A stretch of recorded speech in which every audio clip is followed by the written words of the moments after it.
Hi, here we are with another selection of photos from Worksop's past, all with the addition of colour. If you haven't seen our other titles, click on the red subscribe box in the bottom right corner. You'll then be able to go to our channel and select from over 60 films of old Worksop and its people. This film covers a 50-year period and we start in 1870 at St John's Church on Gateford Road. Building the church had started in April 1868 when Viscountess Milton set the foundation stone. This picture was taken shortly after the church opened. Here we have a rare picture of the Prior Well pub on Kilton Road in 1895. This was situated just over the canal bridge next to the brewery transport yard.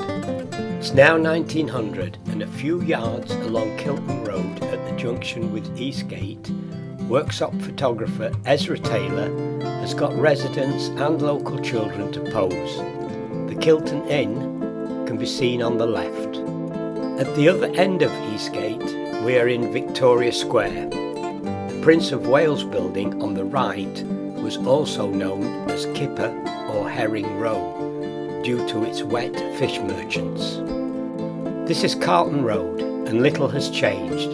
The trees have gone, but the Vine Hotel on the left is still there, as is the building housing the barber on the right, and it's still occupied by a barber. This attractive double-fronted house at 34 George Street is still there today, minus the ivy. The road was built by Worksop auctioneer George Mayer, who named it after himself. Another Ezra Taylor picture, again with residents out to pose. Like Carlton Road, Grafton Street is little changed since 1900, the exception being the Grafton Hotel, which is now flats.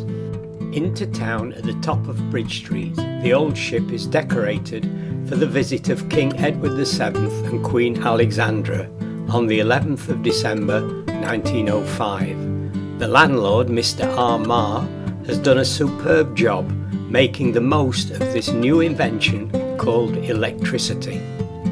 The Priory Church as seen from the canch. The photographer made good use of the bushes to hide the barns and the haystacks of the Priory farm, giving this picture a very rural look. Back on Carlton Road, and again a view with little change.